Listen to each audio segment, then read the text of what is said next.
Hi, this is Sherry Veronica. Now, this lady, Carl Stewart, she decided to marry two guys, okay? She didn't divorce one and marry the other. She was married to one day, and like less than a month later, she was married to another one. She stayed with the one who had more money, okay? 1 and 1 makes 2. We all understand that, okay? Let's not try to pretend we understand the numbers, okay? So she stayed with the elderly one, the older one, who had the money. Now, she and the elderly guy broke up, and she went her way and was with someone else, and he was wherever he was. Now, my question, I'm not even talking about what was written up in your paper. I'm just talking from a human point of view, from a woman point of view. Yeah, when you are gone from someone, 10 years pass, how do you know what they're doing? How do you know when they die? How do you know where to get their ATM card? How do you know what banks to go? How would you know those things? Okay, she had already moved on. She moved on with another life, with another guy. So how was she able to get the money off the bank, for example? So he had no one else around him looking. How would she know that he didn't have someone else around him looking? How do these things happen? How do these things happen? When you leave, you leave. You pick up your stuff and you leave, and it's adios. Now, the one that she left in St. Vincent, she got married to someone on another island, that was annulled, okay? Maybe it was late in coming. It was late in coming, but it was annulled. Now, the one that she left but never divorced, she is claiming still to be wifey. Now, the daughter now, oh, Jesus. Marlene Stewart. This is the one. This is the daughter. Marlene Stewart got wind that this woman, Carl, was married to her dad and another man. So she goes to the other island to find out about the other guy, and she's doing her investigative work, and she's trying to block stuff because Carl is trying to sell houses belonging to the older husband, the one that died. How would she know to do all that when she's moved on? Why would she even want to do all of that when she's moved on? But yeah, the daughter is like, you know, puts a spoke in her wheel kind of stuff. Bigamy blocked by court. Okay. So tale of two husbands, 23 days apart, and then he's saying the wife could face bigamy. Bigamy? Well, the guy is dead. He's dead. Okay. And the other one from St. Vincent, he's not even in Barbados.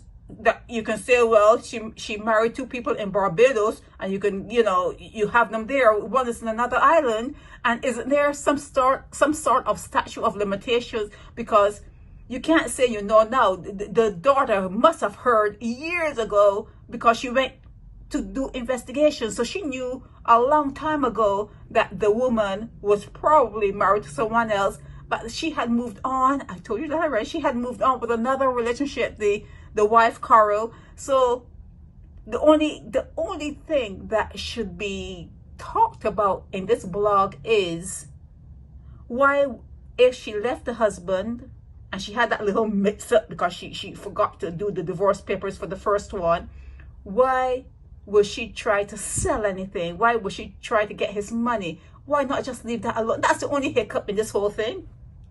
Her being married to 2, 3, 4, that's not a hiccup. That's not a hiccup.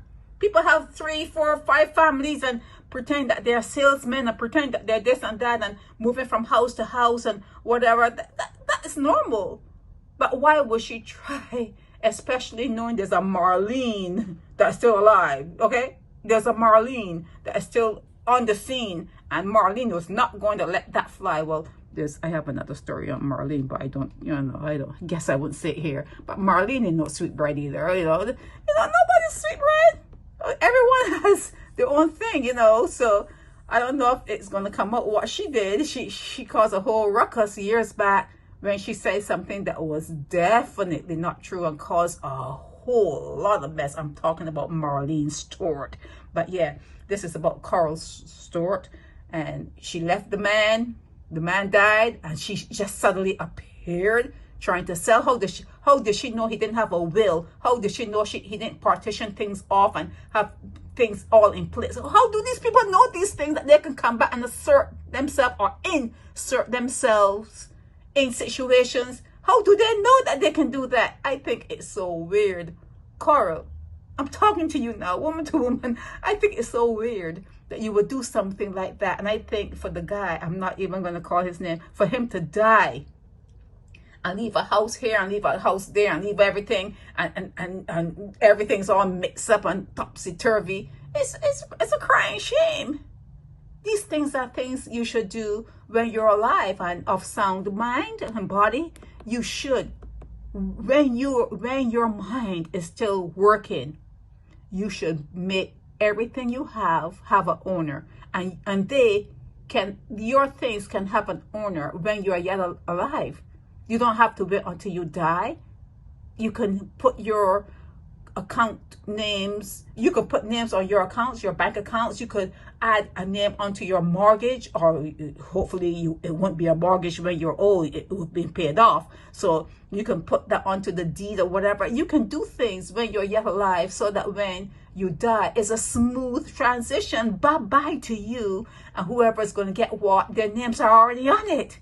You know, this is craziness in the 21st century. Okay, so Carl, you came out of nowhere. You moved on with your life.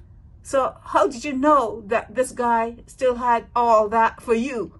Just because you're saying that you're the wife, that you didn't divorce him. But if they were to look at it clearly and like sensibly, they would say, well, the first husband is really your husband because you didn't do anything with that when you married to the second one. So the first marriage would be the legal marriage, and the marriage to the older guy was fraud. Straight up fraud. So why would you even bring yourself out when he died to have your name in the paper? Why were you doing that badly? Did you need all his money? And especially, you know there's bang right there. You know there's a Marlene, and she's not going to let that fly.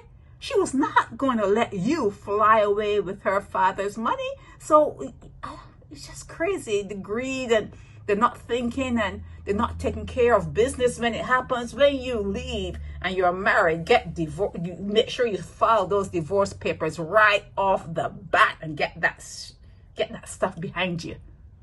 You know, get that stuff behind you. And I guess he wanted to be in the paper because when he's talking about bigamy charges, the man is already dead.